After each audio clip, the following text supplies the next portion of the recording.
Ok, listo. Ahora sí ya ven mi pantalla. Sí, ahora sí. Va. Bueno, pues el día de hoy les voy a hablar sobre la regresión Poisson.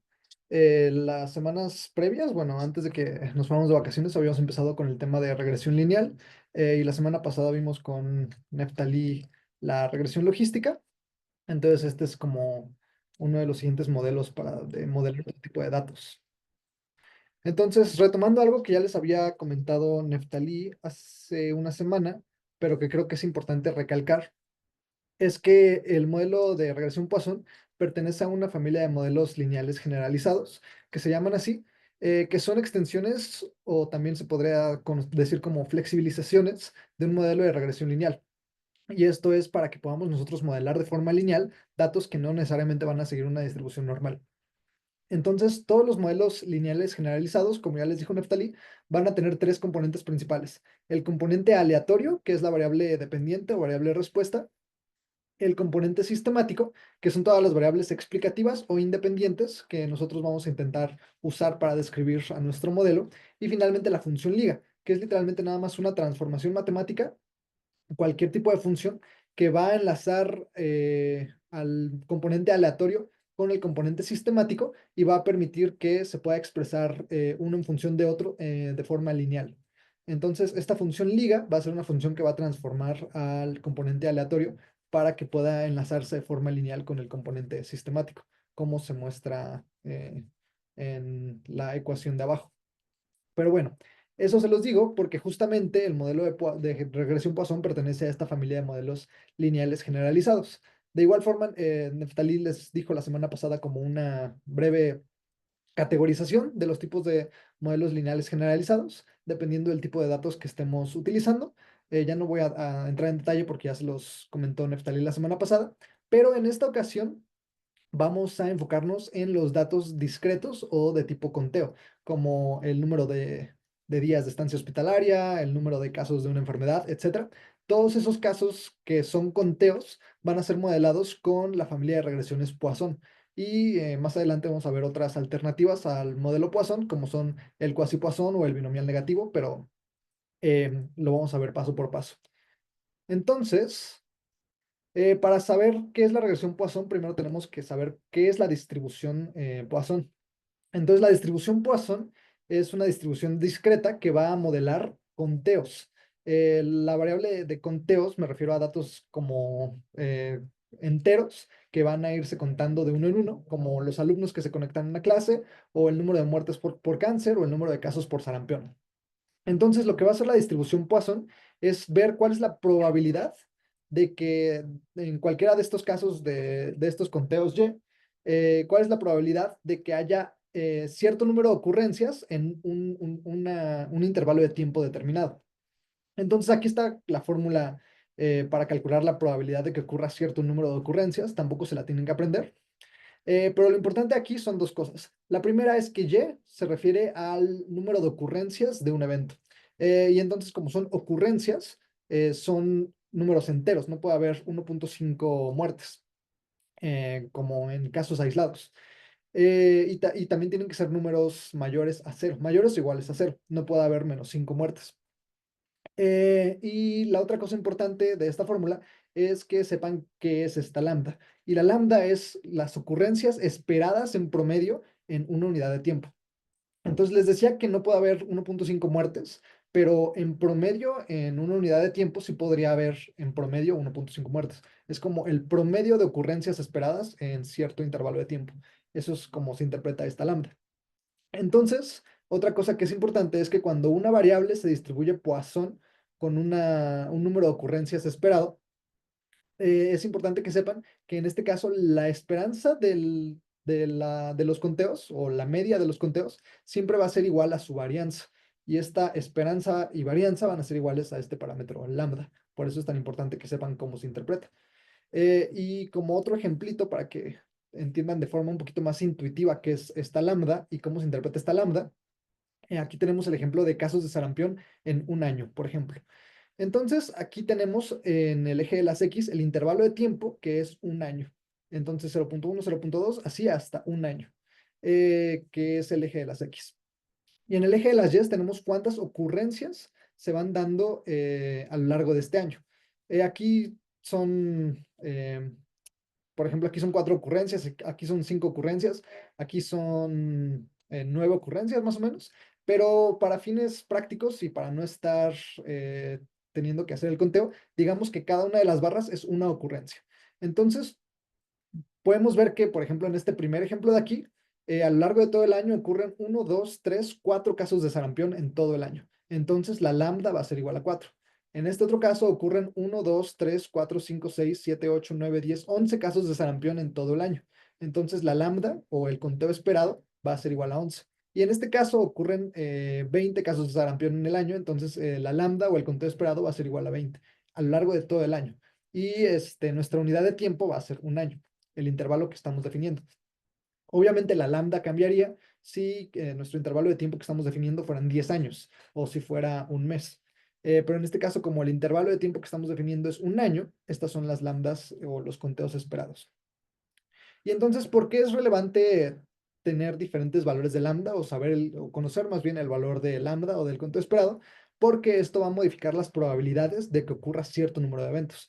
Por ejemplo, en el caso de que tengamos una lambda igual a 1, es decir, que tengamos un caso esperado de sarampión al año. O sea, que lo que esperemos en promedio al año sea un caso de sarampión.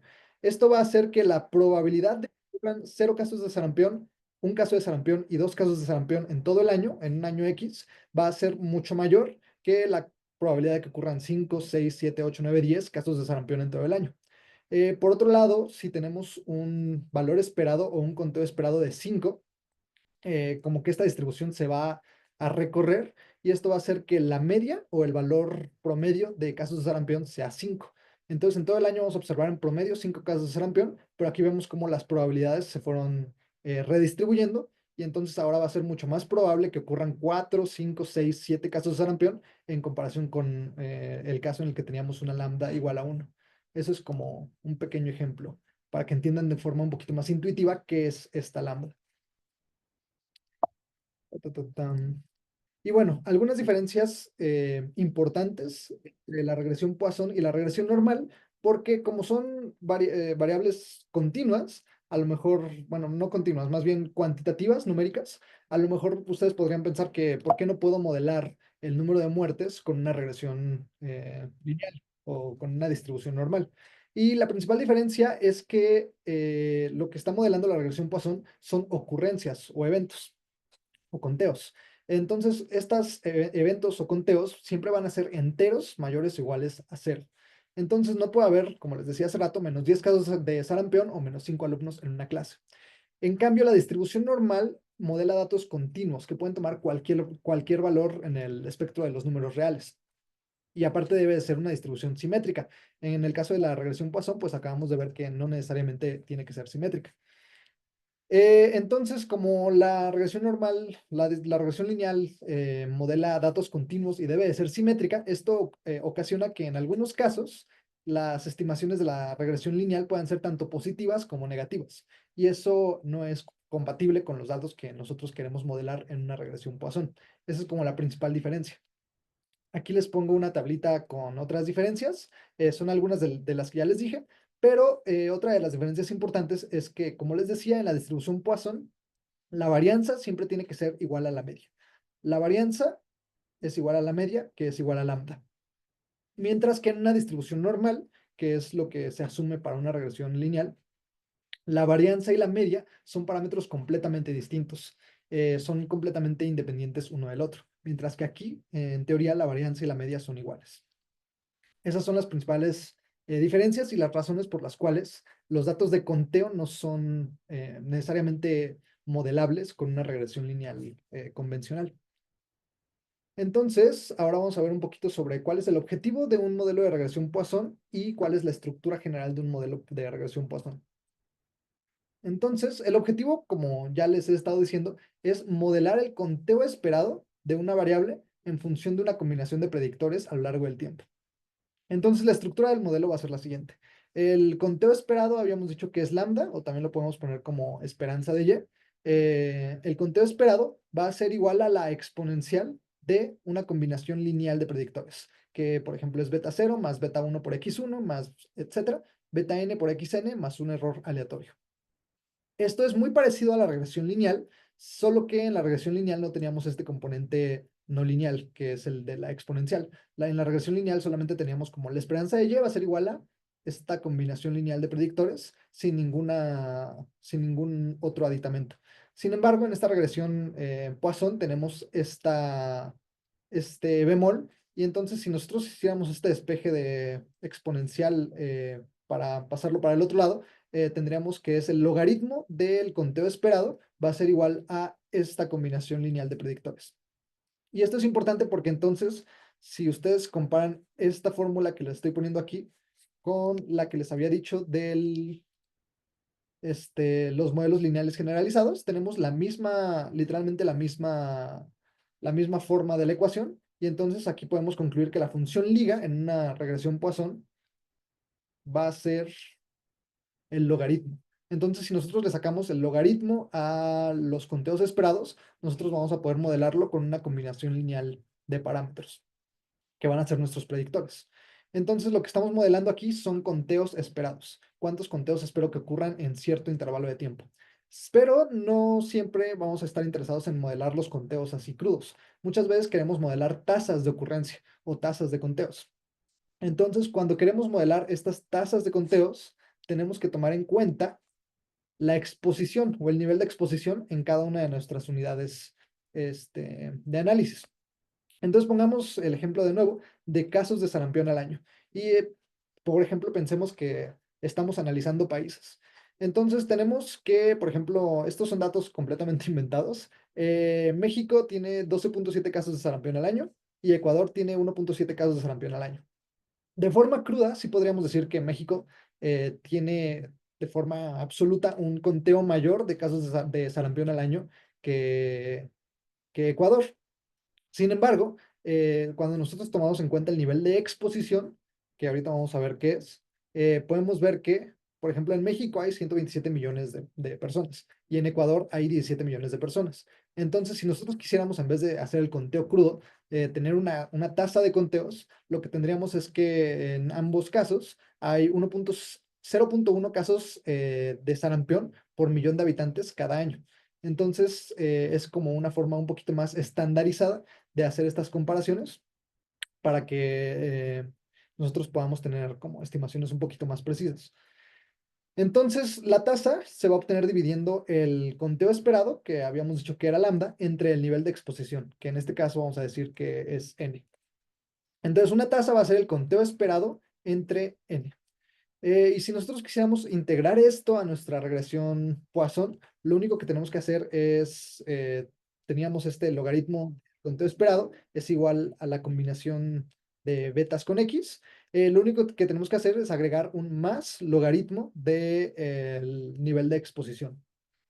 Y la razón de que se agrega nada más un más logaritmo del nivel de exposición para poder modelar tasas es la siguiente. Si nosotros hiciéramos un despeje de la combinación lineal de predictores, que es beta x, tendríamos que beta x es igual a logaritmo del conteo esperado menos logaritmo del nivel de exposición. Y normalmente una resta de logaritmos se expresa como un cociente. Entonces, este beta x va a ser igual al logaritmo de el conteo entre el número de exposición.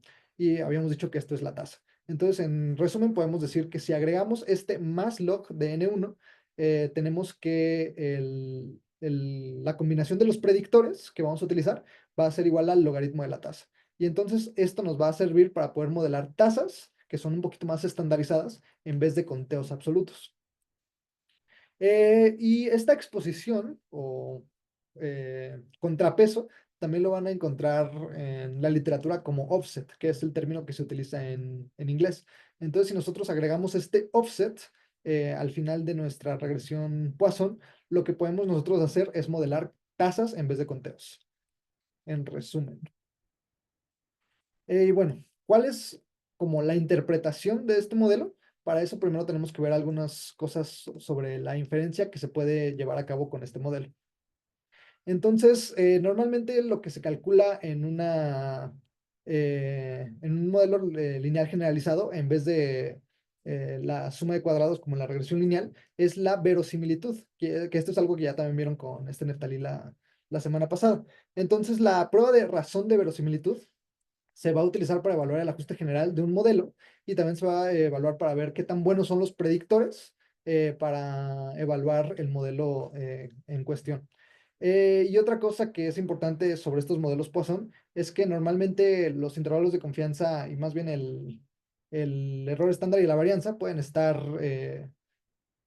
de forma artificial menos grandes de lo que deberían. Entonces, lo que se recomienda es que se usen errores estándar robustos o errores estándar de sándwich para la estimación de los parámetros de la regresión Poisson. Pero bueno, esto era solo como dos memol para que ahora sí veamos cómo se interpreta el modelo de regresión Poisson.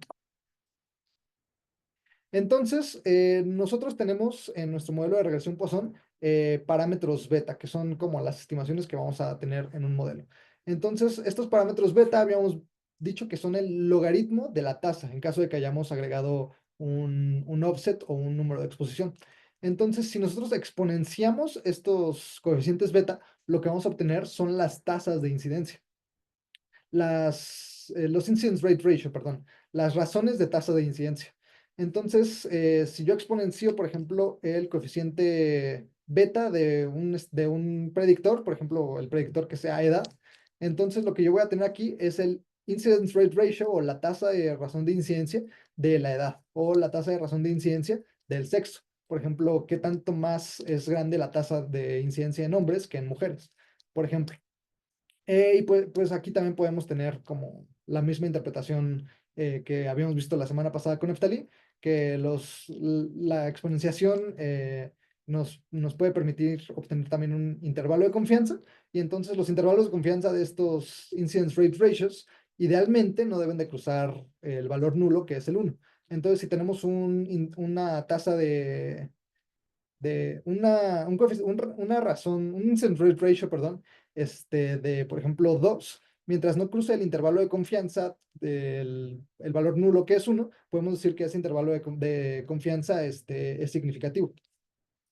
Y entonces el intervalo de confianza se utiliza para estimar la precisión del incidence rate ratio. Y les decía que esto es más interpretable cuando se modelan tasas, pero se requiere que nosotros hayamos agregado el offset en el paso anterior, como les había dicho.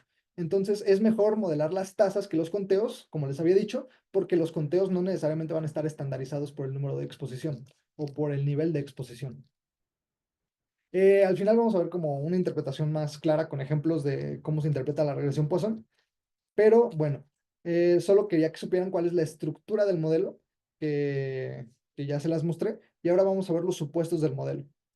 A diferencia de los supuestos de los modelos previos que hemos visto, como el de regresión lineal y regresión logística, en este modelo, el modelo de regresión Poisson, solamente hay un modelo, un supuesto, que es el que ya les he venido diciendo toda la clase, que es que la media y la varianza sean iguales en la distribución Poisson. Y esto se llama equidispersión, cuando la media es igual a la varianza, como habíamos visto desde el inicio. Sin embargo, cuando la media es mayor a la varianza, más bien la varianza es mayor a la media, lo que tenemos es un caso de sobredispersión. Quiere decir que los datos están demasiado dispersos.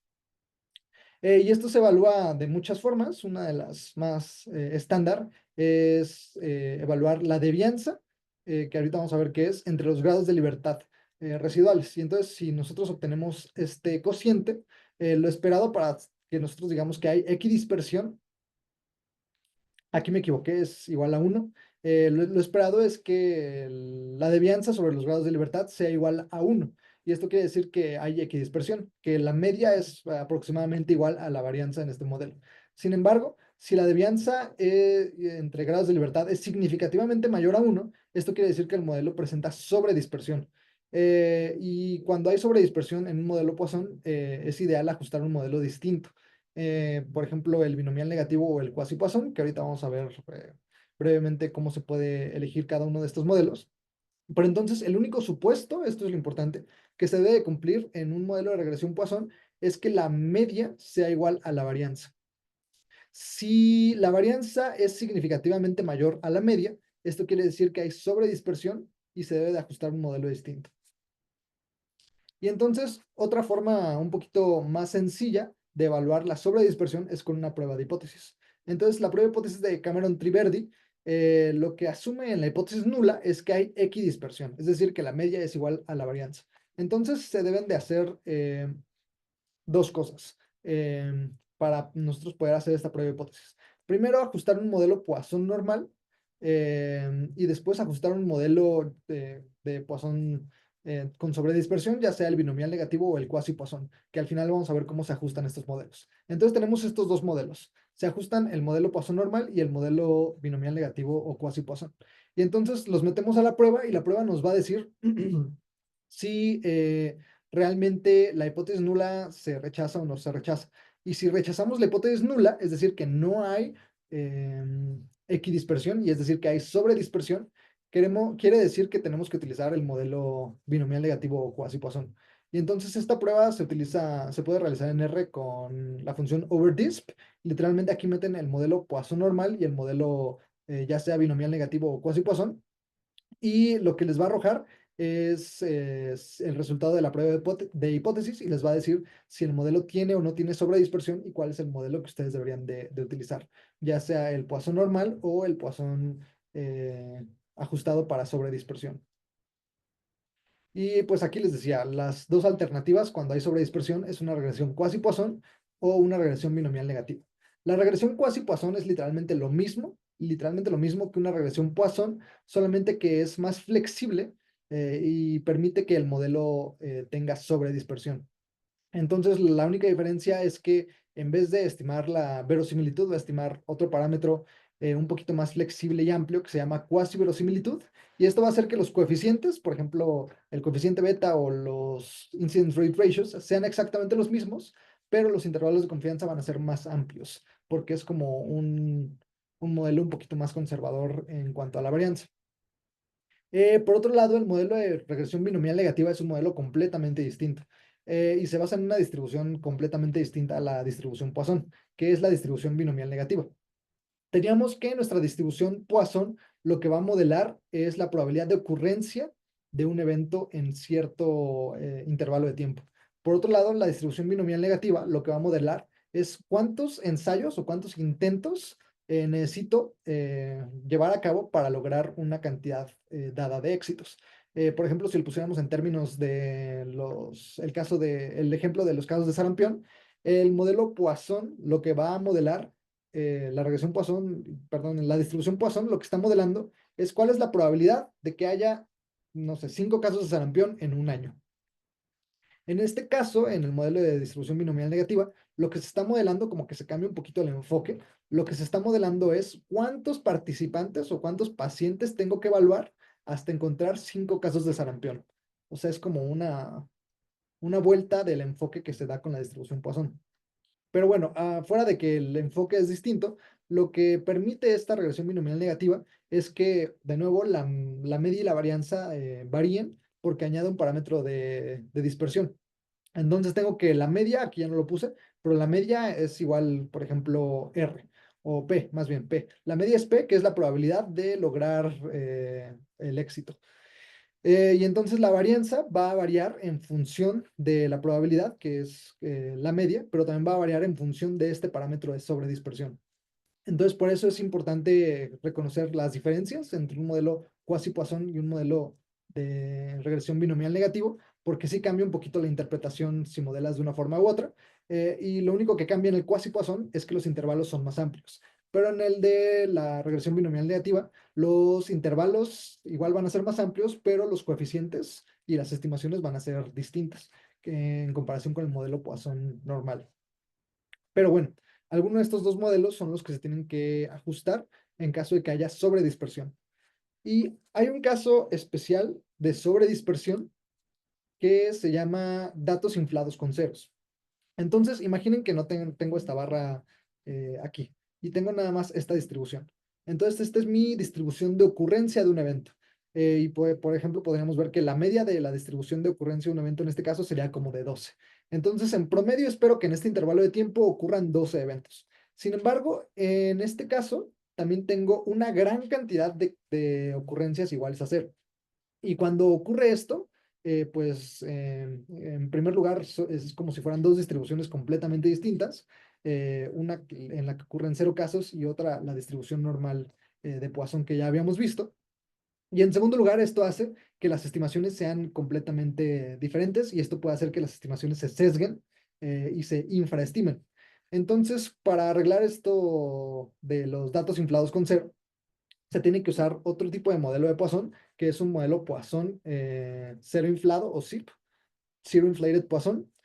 Y para ver si realmente es necesario utilizar este modelo, pues en primer lugar, hacer un histograma de nuestros datos. Si observamos un patrón similar en el que hay muchísimos casos de cero, muchísimos más de los que nosotros esperaríamos, entonces ahora sí podemos utilizar una prueba igual de hipótesis, que es la prueba de Wong, que nuevamente comparas los dos modelos. Haces el modelo Poisson normal y haces el otro modelo que es la alternativa, que es el modelo Poisson cero inflado. Y lo que te va a decir, porque la hipótesis nula es que los dos modelos son igual de buenos, lo que te va a decir si se rechaza la hipótesis nula, es decir, si se acepta que el modelo Poisson cero inflado es mejor, te va a decir ¿qué tanto más te beneficiarías de utilizar un modelo Poisson cero inflado que utilizar un modelo Poisson normal? Y esta prueba se puede realizar con la función Wong en R, que igual lo vamos a ver ahorita en la parte práctica. Entonces, en resumen, de las alternativas de los modelos Poisson, nosotros ajustamos para conteos un modelo Poisson normal. Y después vemos si hay sobredispersión en este modelo Poisson. Entonces, si hay sobredispersión en este modelo Poisson, lo que podemos hacer es ajustar un modelo de binomial negativo o un quasi-Poisson. Lo que sea es igual de bueno. Pero si no hay sobredispersión de los datos, entonces nosotros vamos a quedarnos con el modelo Poisson normal. Y después el siguiente paso es ver si hay inflación de los ceros en estos modelos, tanto Poisson como binomial negativo. Si no hay inflación de ceros, pues se utiliza el modelo Poisson o el binomial negativo. Y si sí hay inflación de ceros, lo que se tiene que usar es un modelo Poisson o binomial negativo con inflación de ceros. Ese es como el algoritmo a seguir para ver cuál es el modelo de la familia de modelos Poisson que nosotros vamos a utilizar. Y esto se hace con las pruebas de hipótesis que ya les acabo de enseñar, la de Cameron-Triverdi o la de Wong. Pero bueno, esto es como los supuestos que se tienen que cumplir del modelo y cómo solucionar en caso de que no se cumpla el supuesto de equidispersión. Ahora vamos a ver cómo podemos ver qué tan bien ajusta el modelo a los datos y cómo se selecciona el modelo. Ya los habíamos mencionado antes, ya se los mencionó Neftalí también la semana pasada, pero la prueba para seleccionar modelos y para ver que también se ajustan a los datos es la prueba de la devianza, que nada más casi aquí como eh, para recalcar, es como si fuera el equivalente a la suma de mínimos cuadrados de la regresión lineal. Y entonces, esta es una medida que va a representar qué tan malo es el ajuste. Entonces, mientras más chica sea esta medida, el modelo es mejor. Entonces, lo que representa es la medida de falta de ajuste de nuestro modelo versus un modelo perfecto. Entonces, como es una medida de falta de ajuste, mientras más pequeña sea la devianza, mejor es el modelo. Y entonces les decía que esta prueba o más bien esta estadística, esta medida, es bastante útil para hacer inferencias sobre los parámetros, porque nos va a decir si cada uno de los parámetros que nosotros estamos obteniendo en nuestro modelo son significativos, si son buenos, si son malos, etcétera, y si el modelo en general se ajusta o no se ajusta a nuestros datos. Entonces, si el modelo se ajusta bien, los valores observados, del modelo van a hacer que la devianza sea pequeña. Entonces, mientras más pequeña sea la devianza, aquí les pongo la fórmula para calcular la devianza en la regresión Poisson, mientras más pequeña sea la devianza, el modelo va a ser mejor en este caso. Y bueno, ahora sí, finalmente, aquí les pongo un ejemplo de cómo se puede interpretar una regresión Poisson. En este caso, este ejemplo nos pone, por ejemplo, una regresión Poisson en la que la variable predicha o la variable respuesta es el número de premios que se recibe una, en una escuela. Este, y las variables explicativas o las variables como que nosotros vamos a intentar utilizar para explicar este fenómeno, que es el número de premios, son como el score en general de cada uno de los alumnos, o más bien de cada una de las unidades en matemáticas y también como cuál es su afinidad de cada uno de esos alumnos. Si es una afinidad más académica o una afinidad más vocacional. En fin, entonces la forma en la que se especifica este modelo en R es igual con GLM, que es como ya habíamos visto para el modelo de regresión logística. Ponemos la fórmula, que es el número de premios predicho por la afinidad y el score de matemáticas. Ponemos la familia a la que pertenece nuestro modelo, que en este caso es la familia Poisson, y ponemos de dónde vienen los datos. Entonces, si yo veo el resumen de la fórmula, aquí voy a ver la fórmula que yo metí. Después voy a ver como las estimaciones de la devianza, que habíamos visto que mientras más pequeñas fueran, mejor. Y finalmente los coeficientes. Entonces tengo el intercepto, que se interpreta como el, el valor o la ocurrencia en caso de que todos los demás estimadores fueran cero. Pero bueno, a veces no es tan relevante el intercepto y lo que quiero realmente son las estimaciones para las variables que yo estoy considerando como explicativas en mi modelo. Entonces, puedo ver aquí que el coeficiente para una afinidad académica es de 1.08 y este coeficiente es significativo.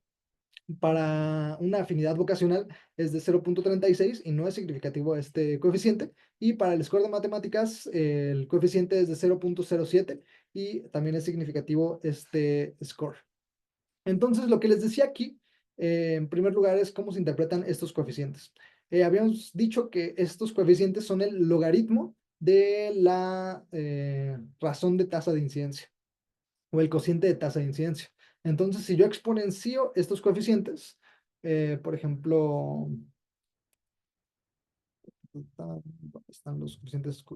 Aquí están. Los coeficientes exponenciados. Yo puedo ver, por ejemplo, que el coeficiente exponenciado de afinidad académica es 2.95 con intervalo de confianza de 1.57 a 5.54. El de afinidad vocacional es de 1.44 con intervalo de confianza de 0.66 a 3.17. Y el de matemáticas es de 1.07 con intervalo de confianza de 1.05 a 1.09. Ahora sí, ¿cómo se interpretan? Estos son los cocientes de tasas de incidencia o de tasas de ocurrencia.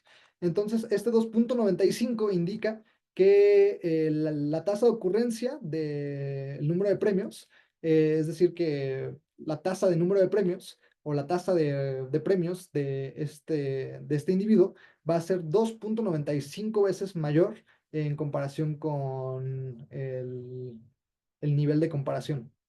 Y esto va a ser significativo con un intervalo de confianza desde 1.57 veces mayor la tasa de recibir premios a 5.54 veces mayor. Y el de progresión vocacional tenemos que va a ser la tasa de recepción de premios 1.44 veces mayor, pero esto no es significativo porque, como les decía, cruza la unidad eh, esta, esta razón de tasa de incidencia. Y finalmente, la razón de tasa de incidencia para el score de matemáticas, esto nos indica que por cada unidad que aumenta este score, la tasa de recepción de premios va a ser 1.07 veces mayor, como habíamos visto también de forma similar la semana pasada. Esa es la interpretación de los coeficientes. Y entonces, ahora sí, lo que les decía en cuanto a los supuestos, es que aquí dice que el parámetro de dispersión se asume como 1. Entonces, lo que les decía es que una regresión Poisson siempre va a asumir que el parámetro de dispersión es igual a 1, es decir, que la media va a ser igual a la varianza. Pero este no siempre es el caso. Les había dicho que una de las formas de ver si el parámetro de dispersión si era realmente igual a 1 era dividir la devianza residual entre sus grados de libertad. Entonces, si dividimos, bueno, ni siquiera tengo que hacer la división, pero si dividimos 189 entre 196, tenemos 0.96. Entonces, el parámetro de sobredispersión, en este caso, es de 0.96. Para empezar, no está tan distinto de 1. Y en segundo lugar, no es un parámetro que nos puede indicar sobredispersión porque es menor a uno, pero de todas formas el parámetro no es significativamente distinto de uno. Y esto lo sé porque si yo hago la prueba de sobredispersión que les había dicho hace rato, va a decir que la devianza residual es de 189 y los grados de libertad de 196. Al obtener este cociente me va a decir que el valor de P de esta diferencia es de 0.6182. Entonces, como no es menor este valor de P a 0.05, no se rechaza la hipótesis nula de la equidispersión y entonces se acepta que este modelo sí tiene una media y una varianza iguales y entonces sí se cumple el supuesto de equidispersión. Y entonces en este caso una regresión Poisson sí es adecuada. En el supuesto de que aquí hubiera tenido, por ejemplo, en la devianza residual, me voy a inventar un número 300 en vez de 189, 300 dividido entre 189 entre 196 es un número significativamente mayor a uno y probablemente el valor de P me hubiera resultado menor a 0.05. En este supuesto, en este escenario hipotético, lo ideal hubiera sido ajustar ya sea un modelo cuasi-Poisson o un modelo binomial negativo. Y bueno, ese es como un resumen de la teoría, que es la primera parte de la clase. El objetivo de una regresión Poisson es modelar el conteo, o en algunos casos la tasa de conteos o la tasa de incidencia, esperado de una variable en función de unos predictores dados. Por ejemplo, modelar la ocurrencia o la tasa de ocurrencia de casos de sarampión en función de predictores como la edad, el sexo, por ejemplo, si hay la tasa de vacunación en ese estado, etcétera. Esos son como los predictores que podría yo utilizar para tratar de modelar el número de conteos o la tasa de conteos de casos de sarampión. Después, los supuestos del modelo solamente es uno, que haya equidispersión. Esto quiere decir que la media sea igual a la varianza. Y tanto la media como la varianza van a ser lambda, que es el conteo esperado o el número de casos esperado en cierto periodo de tiempo. Finalmente, la interpretación beta va a representar el logaritmo del incidence rate ratio. Entonces, si exponenciamos este coeficiente beta, vamos a obtener el incidence rate ratio, que es el cociente de tasas de incidencia. Y con eso vamos a poder comparar la tasa de incidencia de los distintos predictores. Entonces, exponenciar beta nos permite conocer el cociente de tasas de incidencia. Y finalmente, para verificar que el modelo está ajustando bien a los datos, lo primero que tenemos que hacer es que no haya sobredispersión, después que no haya inflación de ceros, y una vez que hayamos como decidido el modelo ideal para nuestros datos, que generalmente es un modelo Poisson, nosotros podemos hacer una prueba de devianza para ver si este modelo realmente ajusta bien a nuestros datos o no. Y bueno, esto es la parte teórica de la clase. No sé si tengan alguna duda hasta el momento. Traté de ser breve en algunos aspectos un poquito más densos de la teoría, como lo de la distribución Poisson y la distribución binomial negativa, pero hay otro video que ya tenemos previamente en el que ahondamos con un poquito más de detalle en las especificaciones estadísticas de estos dos modelos. ¿Hasta el momento tienen alguna pregunta? Yo no, gracias, estuvo muy claro. O Igual ya, hasta el momento todo bien, Fermín. Gracias. sí. Profe, Bueno, todo muy bien, pero tengo una inquietud ahorita cuando acabas de mencionar cuál es la prueba de alianza o de es, pronto algo me puedes decir sobre las... sí, es esta que les, bueno, aquí teníamos como la fórmula para calcular la devianza, que es esta que les muestro aquí, que básicamente dicen que si los valores observados, es decir, por ejemplo, los casos de sarampión, están cerca de la media pronosticada o el número esperado de casos de sarampión, mientras más cerca estén esos valores, significa que el ajuste del modelo va a ser mejor. Entonces la devianza va a ser más chiquita. Es como si fuera una diferencia de cuadrados, pero bueno, esa es la devianza. Y la prueba de devianza es esta que les muestro aquí, que es literalmente dividir la devianza entre sus grados de libertad. Idealmente, esta devianza entre sus grados de libertad debería de ser cercana a uno y la hipótesis nula es que los datos ajustan bien al modelo. Entonces, no queremos rechazar la hipótesis nula en este caso. Y esta es la prueba de devianza. Ah, ok, muchas gracias, profe. Sí, bueno. Voy a pausar tantito la grabación.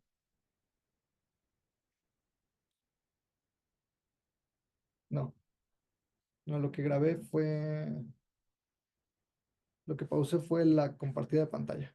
Bueno, voy a pausar tantito la grabación. Y ahora voy a compartir pantalla de mi código DR. Ya lo pueden ver. Sí, se ve. Ok. Bueno, entonces, este código DR utiliza datos cargados de internet, entonces no deberían de tener problema para correrlo, porque no necesitan un archivo extra. Entonces, lo primero que vamos a hacer va a ser cargar los paquetes que vamos a utilizar en esta ocasión. Después vamos a cargar la base de datos, que es una base de datos de una página con datos de simulación y específicamente para regresión Poisson. Lo vamos a guardar como dataset y vamos a observar nuestro dataset. Vamos a tener, bueno, creo que una forma más inteligente de hacerlo es como structure dataset. Entonces, si vemos la estructura de nuestros datos, vamos a ver que son 200 observaciones, que en este caso son 200 alumnos, y cada uno tiene 4 variables añadidas. El identificador, el número de premios, que es el ejemplo que les había puesto hace rato, el número de premios que gana cada alumno, la afinidad o el programa por el cual tienen más afinidad, que ahorita vamos a ver cuáles son, y el score en su examen de matemáticas, que habíamos visto que también era un determinante del número de premios. Entonces, como podemos ver, este como programa al cual tienen más afinidad es una variable numérica, la vamos a convertir en factor, y entonces los programas posibles a los cuales pueden tener afinidad estos alumnos son el programa general, se pudieron haber inscrito al programa académico o al programa vocacional, que es lo que les decía hace rato. Entonces, como recapitulación de lo que estuvimos viendo durante la parte teórica, la regresión Poisson va a lidiar con datos discretos, datos de tipo conteo. Entonces les decía que estos valores de tipo conteo no pueden ser negativos, y cuando son valores crudos no puede tener valores intermedios. Cuando es en promedio, pues, sí, pues puede haber en promedio, hay 12.7 premios. Pero cuando son valores crudos no puede haber 12.7 premios. O hay 12 premios o hay 13 premios. Entonces, algunos ejemplos de conteo son números de muertes, números de casos nuevos, por ejemplo, de COVID, o cualquier otro número de eventos. Entonces, en donde más se utiliza la regresión Poisson es en estudios que van a calcular incidencias y tasas de incidencia, porque van a estar contando cuántos casos nuevos hay en cada cierto año. Por eso se calcula en estudios de incidencia.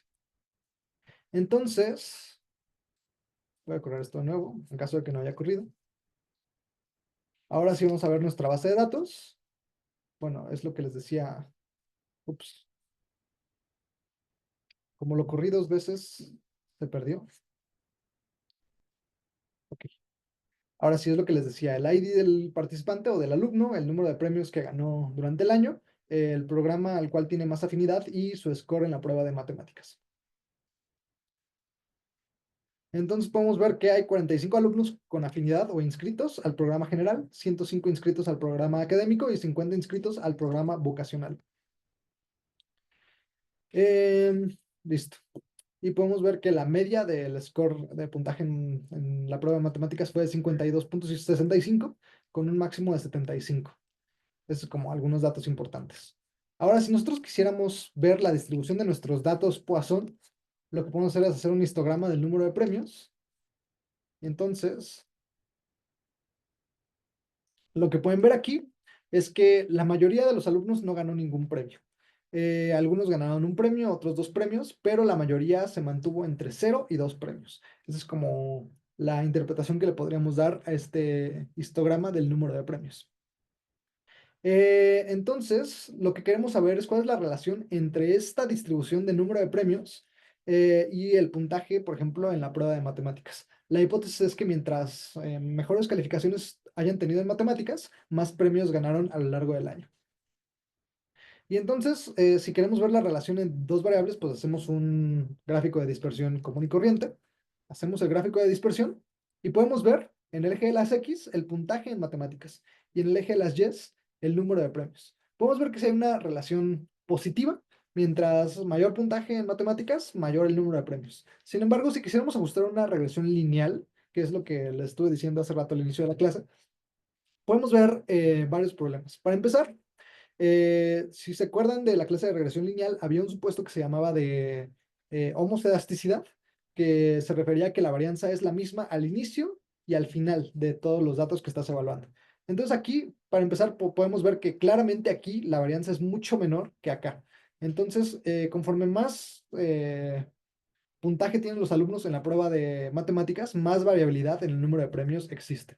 Y entonces eso, para empezar, viola uno de los supuestos de la regresión lineal. Otro de los supuestos de la regresión lineal que se viola es la distribución de la variable explicativa, que habíamos visto que idealmente tiene que ser simétrica, y en este caso no es para nada simétrica, está súper sesgada hacia el cero. Y por último, podemos ver que pues, los datos en general no tienen un ajuste tan bueno cuando hacemos una regresión lineal. Si nosotros, al contrario, hiciéramos... oh, igual. Ok. Si nosotros hiciéramos una regresión no lineal, podríamos ver que el ajuste puede ser un poquito mejor. Y si quisiéramos agregar también como otra variable explicativa, como el programa al que tiene más afinidad, podríamos ver también que el ajuste no es el ideal si no usamos un modelo particular para estos datos, que en este caso es el modelo Poisson. Y entonces ya vimos y ya quedó claro que la regresión lineal no es como el modelo ideal para ajustar estos datos. Sabemos, por lo que les dije hace rato, que podemos tratar de utilizar el modelo Poisson. Pero bueno, vamos a ajustar un modelo de regresión lineal solo para tratar de hacer el experimento. Corremos el modelo de regresión lineal, que habíamos visto que es LM, número de premios predicho por matemáticas. Y hacemos un resumen de este modelo de regresión lineal. Y entonces podemos ver que sí, la estimación es positiva y es significativa. Esto se interpretaría como que por cada incremento en el puntaje de matemáticas, el número de premios incrementa en 0.05, lo cual de entrada es un coeficiente bastante raro. Pero bueno, vamos a hacer algunos de los otros ejercicios que normalmente haríamos en una regresión lineal. Primero es ver el supuesto de normalidad de los errores. Si vemos cómo se distribuyen los errores, podemos ver claramente que no es una distribución simétrica, porque la mayoría de los errores se distribuyen entre -2 y 0, pero hay algunos errores que llegan hasta 5 o 6 que están sesgando estos datos. Entonces, si hiciéramos una prueba de normalidad de los errores, veríamos claramente, si recordamos, la prueba de Anderson-Darling es una prueba que tenía como hipótesis nula que los datos, o en este caso los errores, sí seguían una distribución normal, y la hipótesis alternativa es que no seguían una distribución normal. Entonces, si tenemos un valor de 2.9 por 10 a la menos 15, esto quiere decir que vamos a nosotros a rechazar nuestra hipótesis nula, y entonces nosotros podemos decir que estos datos no siguen una distribución normal. Entonces, ese es un supuesto de regresión lineal que ya se rompió. Si nosotros viéramos otro supuesto de regresión lineal, por ejemplo, el de la homocedasticidad, como les había dicho hace rato, podemos ver que claramente no es una varianza constante. Claramente al inicio los puntos están más cercanos y al inicio y al final de estos valores están mucho más dispersos, que es algo que ya les había dicho al inicio. Ahí, bueno, aquí se puede ver también como el gráfico de... Aquí en el gráfico de cuánto... Ok, no, ahí está. Un segundito.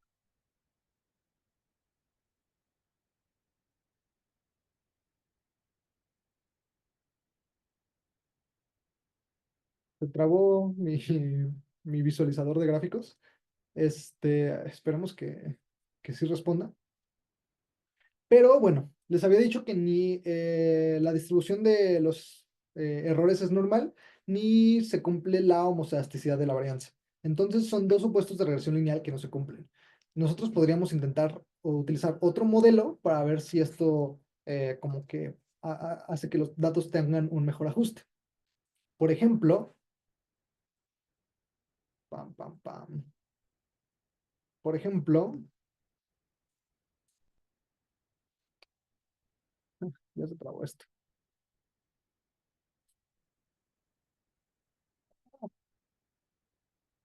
Déjenme ver si cerrando R se soluciona esto.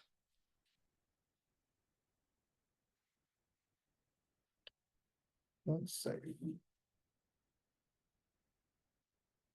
no, bueno, errores técnicos, disculpen ustedes.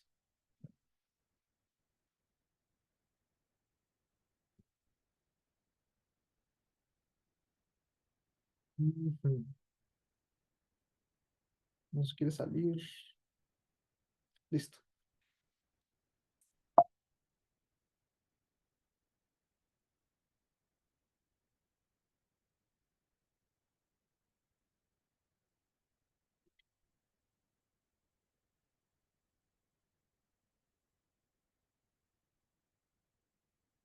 Listo, ahora sí. Esperemos que eso no vuelva a ocurrir.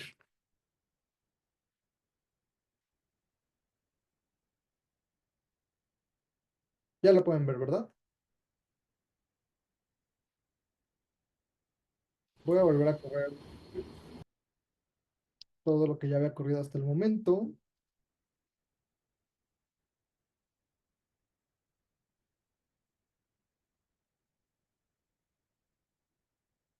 No voy a correr este upload.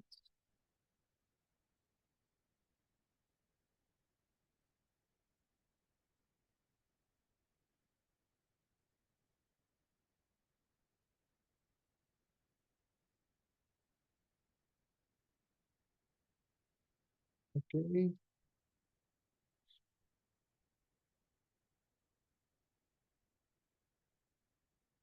Ok. Bueno, si hacemos la prueba de Bruch-Pagan, que es la que nos decía la homoelasticidad de la varianza, también vemos que el valor de P es 5.5 por 10 a la menos 6. Y entonces también rechazamos la hipótesis nula y concluimos que tampoco hay homoelasticidad de la varianza. Entonces, si nosotros quisiéramos hacer otro modelo, por ejemplo, el modelo Poisson, para tratar de modelar estos datos, vamos a ver de nuevo nuestra base de datos.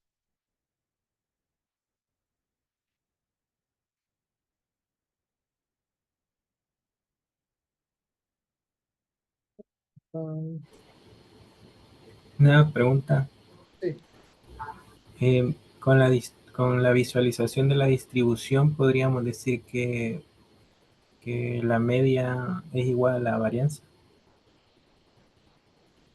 pues con la pura visualización, en este caso, ¿dónde está? Ahí está. O sea, como para suponer lo que voy a ocupar antes de hacer las pruebas. Pues con la pura distribución creo que no es tan fácil de visualizar, a menos que tengas el modelo Poisson cero inflado, que literalmente aquí tenías una barra enorme de ceros y después una distribución completamente como si fuera una distribución aparte. Pero aparte, pero fuera de ese caso, creo que normalmente no es tan sencillo de visualizar con la pura distribución si el modelo va a tener sobredispersión o no. Pero de todas formas, como que lo que se suele hacer es primero ajustar el modelo Poisson, después ver qué tan bueno es el ajuste del modelo Poisson y si no es bueno, ya seguirse con el siguiente modelo, que es el binomial negativo. Ya, gracias. ¿Qué es lo que se intenta hacer aquí?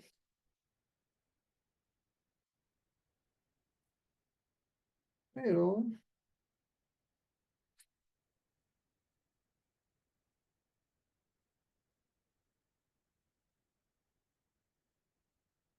voy a ajustar el modelo Poisson.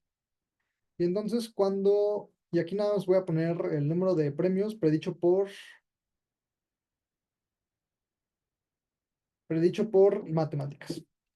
Y entonces cuando yo corro este modelo Poisson, si le doy el resumen a este modelo Poisson, puedo ver nuevamente que el coeficiente de matemáticas es significativo, pero ahora el coeficiente es distinto.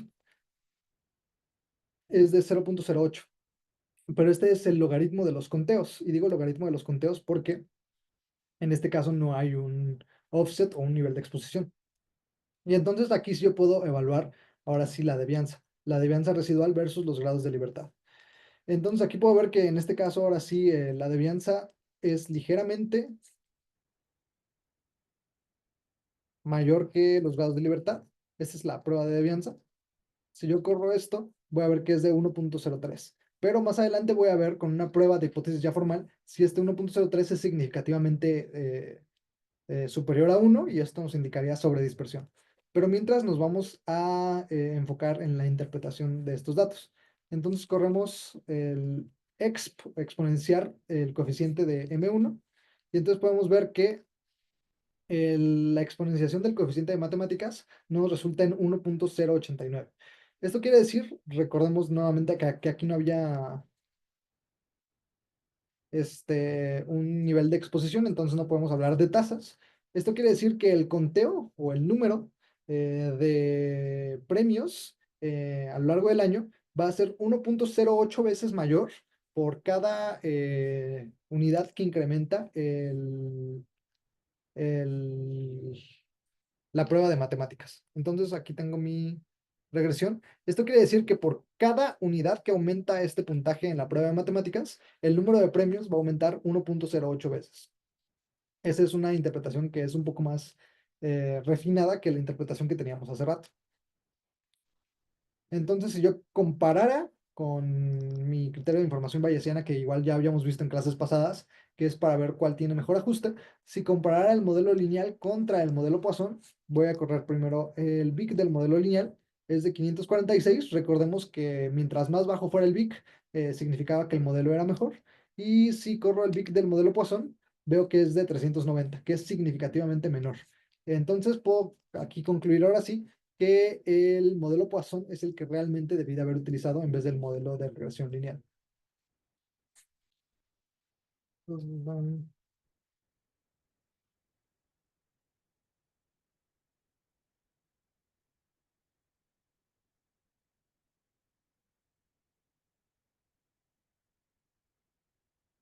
Entonces, ahora yo quiero predecir, por ejemplo, el puntaje en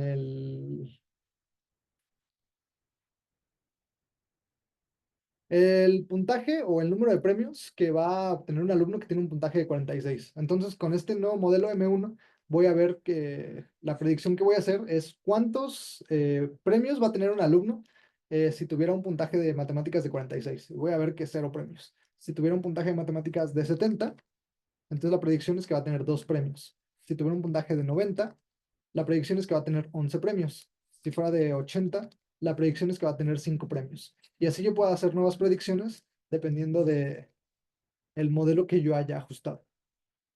Y bueno, esto es algo que había puesto acá arriba. Mientras más pequeño el BIC, mejor el modelo.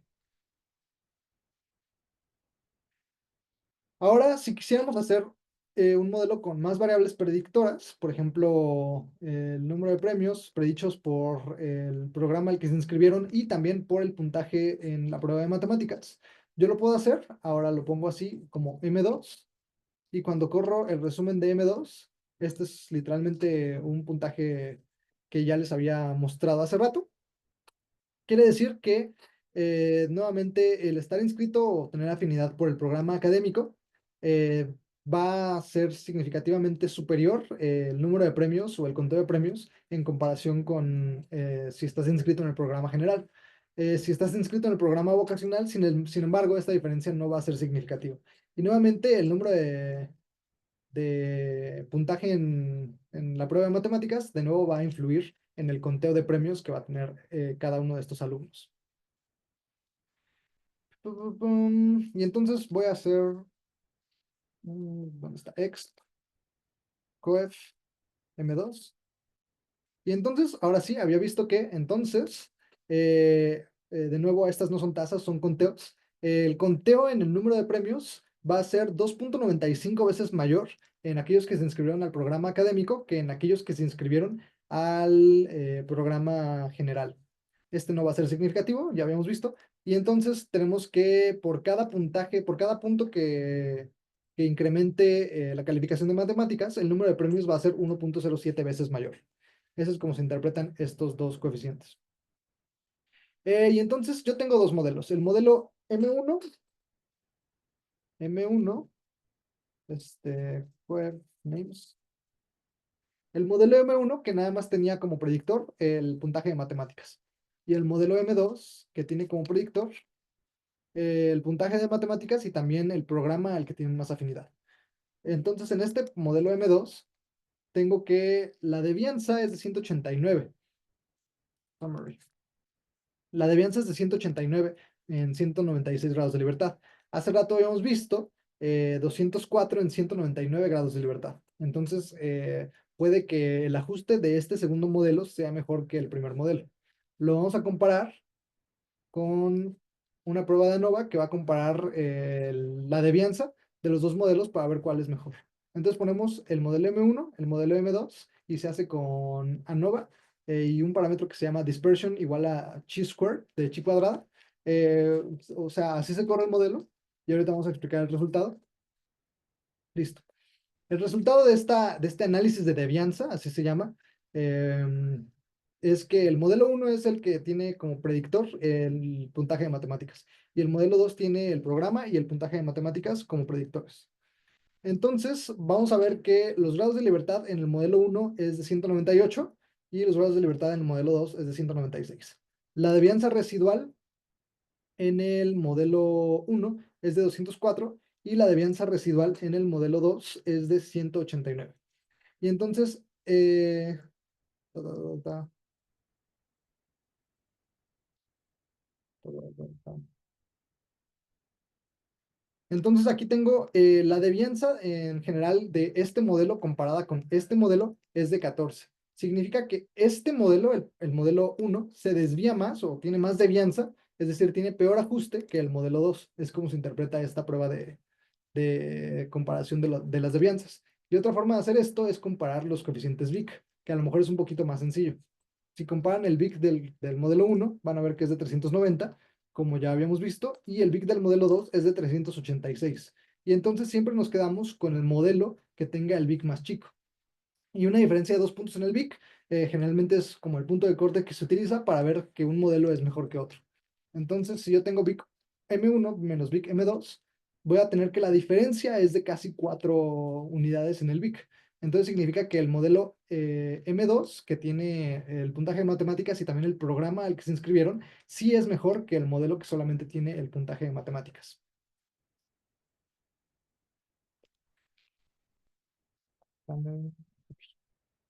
Y entonces, nuevamente, podemos nosotros interpretar el modelo como una ecuación. Literalmente podemos hacer como una predicción de cuál va a ser el número de premios. Y esa es la predicción del número de premios en función de el puntaje en matemáticas. Entonces, si yo tengo mi predicción y mi valor real. Esta es la predicción que yo voy a hacer con base en el modelo que acabo de crear. Y entonces, este es como una forma de poner lado a lado la predicción que yo voy a hacer del número de premios y el número de premios reales que tiene cada participante. Entonces podemos ver que en general en cada alumno el número de premios va a coincidir con el número de premios predicho, excepto en algunas ocasiones, y eso va a hacer que la devianza vaya incrementando. Estos casos discrepantes son los que hacen que la devianza incremente, porque se está alejando el ajuste ideal del modelo que estamos estimando del modelo real. Y estas discrepancias son las que van a hacer que la devianza incremente en un modelo o en otro. Entonces, mientras menos discrepen el número predicho y el número real, mejor va a ser el ajuste del modelo y menor va a ser la devianza. Y bueno, finalmente, ahora sí vamos a ver si realmente estamos haciendo bien el modelo adecuado, que es el modelo Poisson, o si deberíamos utilizar otros modelos como el binomial negativo o el quasi-Poisson. Y entonces les había dicho hace rato que la distribución Poisson va a estar centrada en el parámetro lambda, que el lambda va a ser como el conteo esperado de ocurrencias en cada uno de estos modelos. Entonces, la varianza de lambda, la varianza del modelo Poisson va a ser igual a lambda y la media va a ser igual a lambda. Entonces, si la varianza es distinta de lambda o si la varianza es distinta de la media, tenemos sobredispersión en nuestro modelo. Y entonces lo que queremos comprobar es que no hay sobredispersión en el modelo, que es la hipótesis nula. Es con lo que nosotros queremos quedarnos. Entonces se puede hacer con diferentes pruebas. Por ejemplo, si yo divido la devianza entre los grados de libertad residuales y hago una prueba de hipótesis, puedo ver, por ejemplo, que 189 entre 196 me va a dar 0.96, con un valor de P de 0.61. Por otro lado, yo puedo hacer lo mismo para el modelo previo, que solamente utiliza matemáticas. Voy a ver que la devianza es de 204 y los grados de libertad de 208. El valor del cociente es de 1.03. Y a pesar de que no es significativa esta diferencia, es decir, que este modelo no tiene sobredispersión, que es contestando algo que me habían preguntado, este modelo no tiene sobredispersión, pero a pesar de eso, como la devianza del modelo pasado es menor, 189 en comparación con 204, yo esperaría quedarme con el modelo que tiene una devianza menor. E igual los hice comparándolos con el VIC. Entonces me quedo con el que tenga el VIC y la devianza menor. Pero puedo ver que en ninguno de los dos casos hay sobredispersión. Entonces, en los dos casos está bien que yo utilice un modelo Poisson. En caso contrario, debía haber utilizado un modelo binomial negativo o cuasi Poisson. Entonces, ¿qué pasaría en un caso hipotético en el que sí tenga sobredispersión? Lo que se hace cuando sí tenemos sobredispersión, les decía, en primer lugar, podemos hacer un modelo quasi-Poisson, que es literalmente esto. Esto es como la forma en la que se calculan los intervalos de confianza en el modelo quasi-Poisson. Entonces puedo tener un modelo quasi-Poisson. Entonces aquí literalmente, esto lo puse como para ejemplificar qué es lo que hace el quasi-Poisson, pero literalmente el modelo quasi-Poisson es exactamente lo mismo, solo que aquí en vez de ponerle familia igual a quasi-Poisson, le ponen familia igual, perdón, en vez de ponerle familia igual a Poisson, le ponen familia igual a quasi-Poisson. Entonces, si nosotros corremos esto, podemos ver que los coeficientes, no sé si los recuerden, pero los coeficientes van a ser exactamente los mismos. Sin embargo, los errores estándar van a estar inflados. Bueno, no inflados, van a estar calculados de forma más conservadora, porque en este caso sí estamos permitiendo que la varianza sea superior a la media. En el caso previo, en el caso de una regresión Poisson, estábamos asumiendo que la varianza y la media eran iguales. En este caso, estamos viendo, por ejemplo, el parámetro de dispersión para la familia quasi-Poisson que se estimó fue de 1.082. Entonces, esto quiere decir que la varianza es 1.082 veces más grande que la media. Y esa es la única diferencia entre el modelo Poisson y el quasi-Poisson, que permite que la varianza varíe, que la varianza sea más grande, y entonces esto va a hacer que los intervalos de confianza también sean más amplios. Y por otro lado, esa es la única diferencia. Y por otro lado, si nosotros tenemos un modelo binomial negativo, lo que se hace en este caso sí es utilizar una función diferente. En el modelo Poisson se utiliza GLM nada más. Si queremos hacer una regresión binomial negativa, se utiliza la función glm.nb. Y utilizando la función glm.mb, igual poniendo la fórmula y los datos de los cuales lo estamos sacando, corremos y vemos que nos sale como un output ligeramente distinto. Entonces, para empezar, podemos ver que la devianza residual de este modelo ahora va a ser menor en comparación con el modelo previo, que era de 189. Y estamos viendo que nos va a estimar varios parámetros nuevos, que son, por ejemplo, teta, que es como el parámetro que les había dicho hace rato en la diapositiva, que se utiliza para estimar la nueva varianza, el error estándar estimado, y algunos otros parámetros que nos van a decir en general si este modelo es mejor o peor que el modelo Poisson estimado de forma normal. Entonces, si nosotros comparáramos, por ejemplo, el VIC del modelo 2, que era de 386, y el VIC de este modelo, bueno, les había dicho que en este caso es solamente un caso hipotético de que hubiera sobredispersión, pero en este caso no hay sobredispersión realmente. Entonces, si yo corro mi modelo Poisson normal y mi modelo binomial negativo, voy a ver que el modelo Poisson tiene un VIC más bajo que el modelo binomial negativo. Y en este caso, pues entonces podemos ver que en este caso nos conviene más quedarnos con el modelo Poisson. Y es como esperado porque en este caso no había sobredispersión. En un caso en el que sí hay sobredispersión, lo que esperaríamos es que el BIC del modelo que tenemos con el modelo binomial negativo fuera menor. Y en este caso nos quedaríamos mejor con el modelo que tenga el BIC más bajo.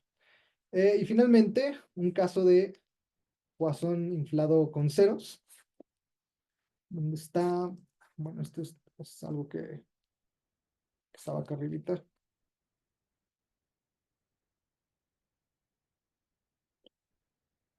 Bueno, se fue el modelo Poisson inflado con ceros. Pero si quisiéramos comparar nuevamente el modelo quasi-Poisson con el modelo binomial negativo, veríamos, por ejemplo, que la devianza de el quasi-Poisson es menor que la devianza del modelo binomial negativo. Del binomial negativo es menor que el modelo del quasi-Poisson. Pero cuando nosotros comparamos el modelo binomial negativo con el modelo Poisson normal, podemos ver que realmente el Poisson es el mejor modelo. Y bueno, esto es algo que no sé si vaya a funcionar.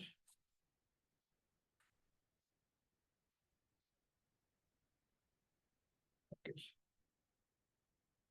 Ahora, este es como un modelo distinto, que es ahora sí como la predicción que yo estoy haciendo de cada uno de los premios.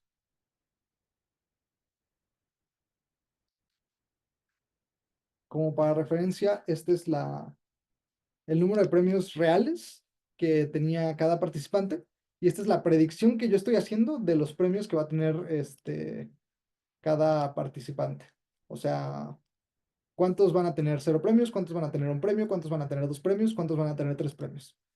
En este caso puedo ver que mi predicción puede que no sea tan precisa, porque pero puedo ver que sí se está concentrando en los números que quiero que se concentre, que es entre 0 y 2.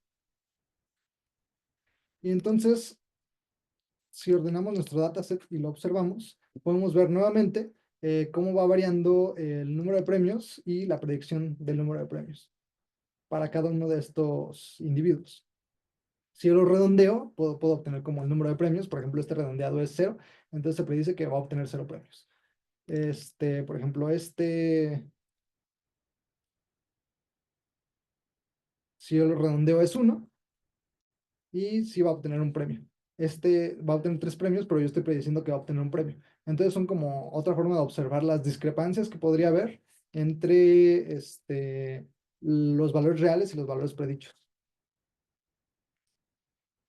Y finalmente, si yo quisiera, bueno, esta es otra forma de observar más o menos cómo va a ir variando la predicción en función tanto del puntaje en matemáticas como del programa al que los alumnos estaban inscritos.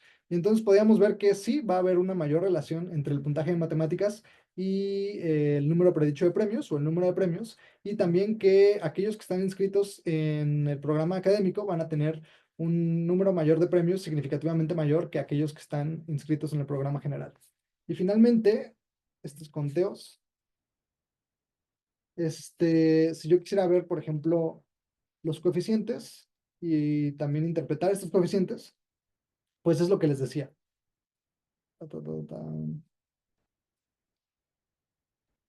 Ahí está. Es lo que les decía, que, por ejemplo, estos alumnos van a tener de forma significativa mayor número de premios que los que están en el programa general, los del programa vocacional.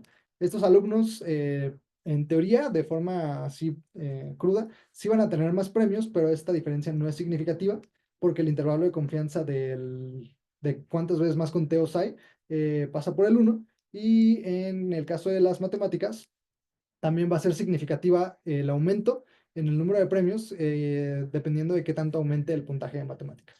Esa es como la interpretación. Realmente, si nosotros quisiéramos cambiar el enfoque de este ejemplo y quisiéramos decir que en vez de alumnos que ganan premios, quisiéramos decir, por ejemplo, escuelas que ganan premios, data.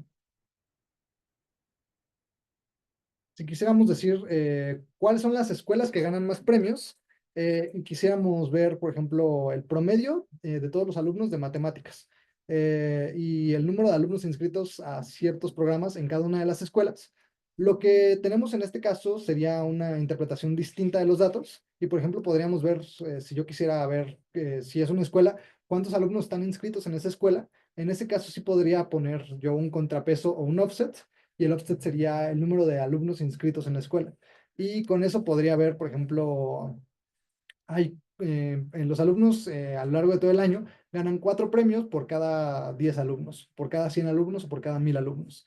Eso es algo que no se puede ver con estos datos porque estos datos solamente tienen datos a nivel individual, sin contrapeso. Pero bueno, esa es otra cosa que quería recalcar, que en este caso, si yo tuviera una variable que pudiera meter como contrapeso, yo podría realmente decir si realmente hay una tasa de incidencia o tasa de conteo o tasa de ocurrencia mayor o menor. Pero en este caso solamente puedo hablar de conteos absolutos y decir que el conteo absoluto de premios incrementa con el puntaje de matemáticas y que el conteo absoluto de premios incrementa en aquellos que están inscritos al programa académico. Y bueno, ya, eso sería todo. Voy a preparar otro ejemplo en el que sí se pueda poner el contrapeso, porque sí es importante que vean cómo se maneja el offset. Y se los mando, yo creo, en estos días. Pero bueno, esa es como la interpretación más elemental y más básica de una regresión Poisson. ¿Ahorita tienen todavía alguna pregunta? Para hacerlo en forma de taza, igual sería bueno. Sí, ¿cómo? Eh, con el IRR, como Ajá, para comparación de tasas. sí, sí, pero para hacer eso tendría que...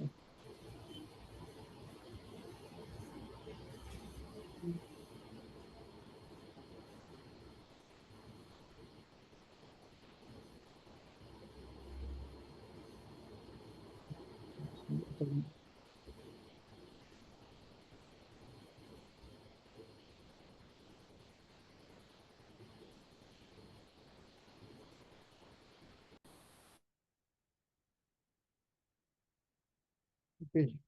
Acabo de cambiar un poquito los datos. Ahora vamos a ver la nueva estructura de nuestra base de datos. View, más bien. Ahora este es otro ejemplo hipotético, en el que tengo, en vez de las unidades de observación, en vez de ser alumnos, son escuelas, imaginémonos.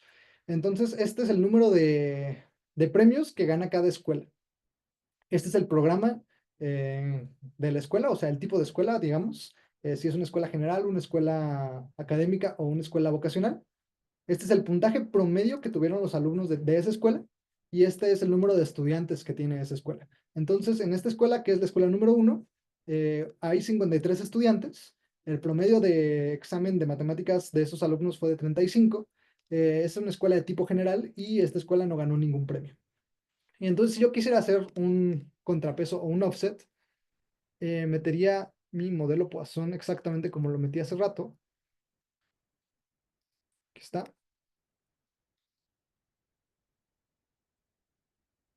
Voy a poner M3. Pero aquí agregaría otro parámetro que se llama offset.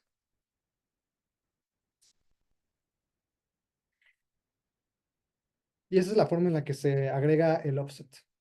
Después de que ustedes ponen la fórmula, ponen la especificación offset igual a y ponen logaritmo de el número de exposición. En este caso, el número de exposición o el nivel de exposición son cuántos estudiantes están inscritos en esa escuela.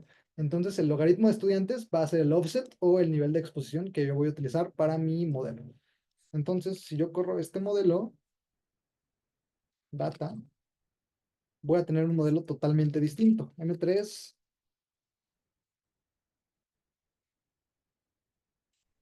M3 Summary. Voy a tener un modelo totalmente distinto. Entonces, nuevamente, bueno, tampoco está tan distinto, pero nuevamente porque más o menos las estimaciones son las mismas, pero ahora sí, la diferencia es que como ya tengo un offset, ya voy a poder hablar de números estandarizados, porque ya voy a poder hablar, por ejemplo, de por cuántos estudiantes estoy yo haciendo esta estimación. Por ejemplo, podría ser por cada 10 estudiantes. Denme un segundo.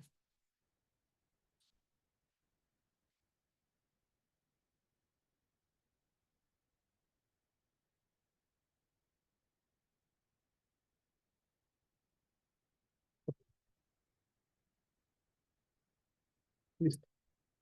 Entonces, lo que hice aquí fue agregar una nueva variable que se llama estudiantes 10, que va a decir en unidades de decenas cuántos estudiantes hay.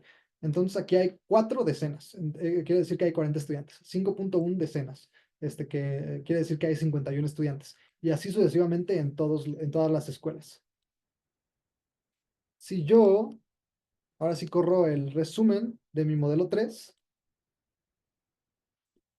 voy a ver que, de nuevo, el pertenecer al programa académico y el puntaje en la prueba de matemáticas son los predictores que de forma significativa aumentan el número de premios que recibe cada escuela.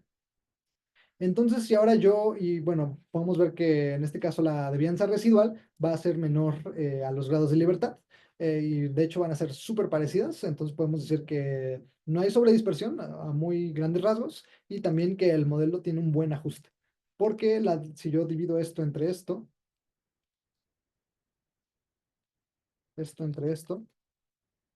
voy a ver que el parámetro es prácticamente 1. Entonces el ajuste es bueno, y además no hay sobredispersión. Entonces, lo interesante ahora de esto es ver cómo. ¿Cuál?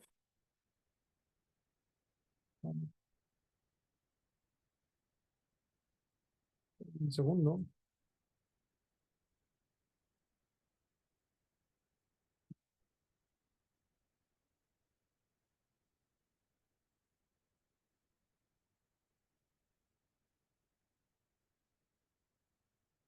Ahora sí. Y voy a poner abajo el intervalo de confianza también.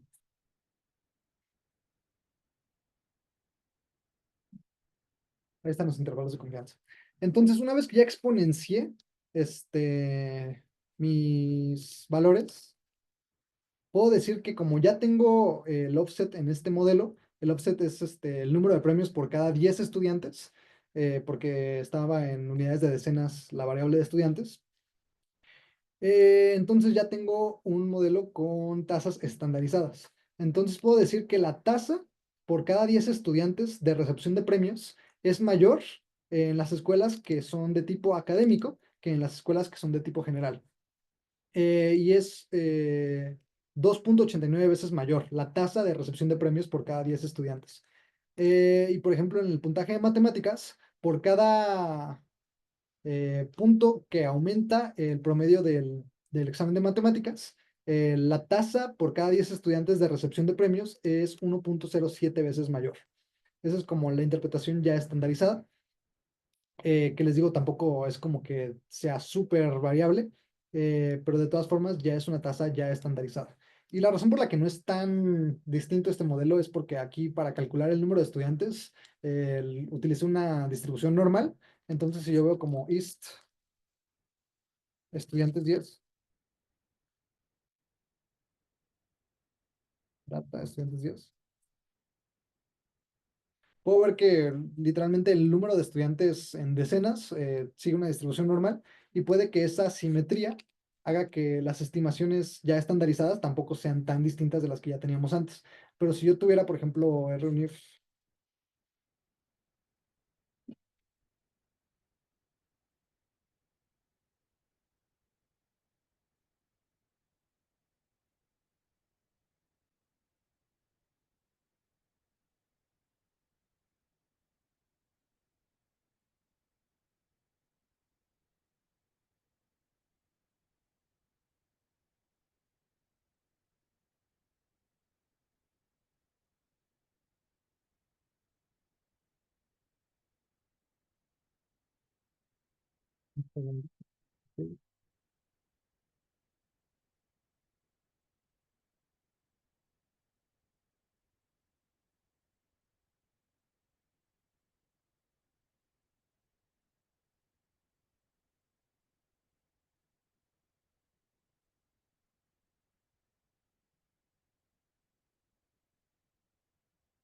este es otro ejemplo, en el que ahora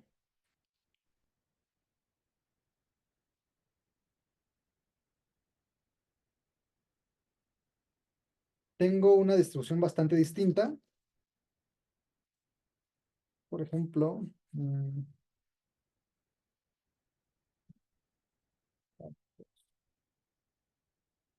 Ok, tengo una distribución bastante desigual del número de estudiantes en decenas en cada una de las escuelas. Ya no es simétrica, está sesgada y de hecho hay mm,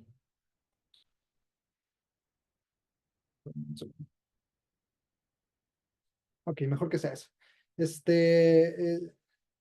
Entonces ya no está tan simétrica, está sesgada. Y entonces puedo ver que yo al momento de calcular el modelo 3 y ver los coeficientes, no sé por qué no se cambia. Pero bueno, sí son ligeramente distintos. Sí, pero bueno, yo puedo ver que más o menos cuando voy modificando esta tasa o este offset, voy a poder ver que los coeficientes y también los intervalos de confianza van a ir variando levemente. Pero esto me quiere decir que estas tasas en general sí están estandarizadas y que puedo decir que, por ejemplo, la progresión, el programa académico indica que hay 2,86 veces más premios por cada 10 estudiantes en comparación con el programa general. Y que en matemáticas hay 1,07 veces más premios por cada 10 estudiantes por cada puntaje de matemáticas que se incrementa en este modelo. Y eso es básicamente la interpretación de los modelos Poisson con o sin offset. Los offset también son muy útiles cuando estamos modelando, como les decía, enfermedades y el offset es como la población de cada país o la población de cada estado o la población de cada intervalo o de cada grupo de participantes que estoy analizando.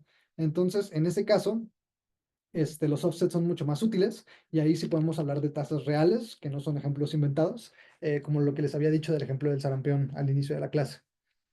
Entonces, ahora sí, igual voy a trabajar otro ejemplo un poquito más didáctico sobre los offsets, pero si no tienen alguna otra pregunta, creo que ahora sí eso sería todo por el momento.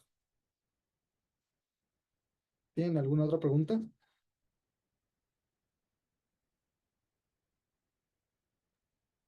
No, Fermín, muchas gracias. Ok, voy a dejar de compartir pantalla. Creo que hay alguien en el chat. Ok. Pues sí, eso sería todo. Ahora sí, por la clase de esta semana. La siguiente semana creo que retoman con Daniel otra vez, que va a ser teórica y va a ser de sobrevivencia. No sé si es con Daniel, a lo mejor estoy equivocado. Pero bueno, por el momento sería todo. Voy a detener la grabación.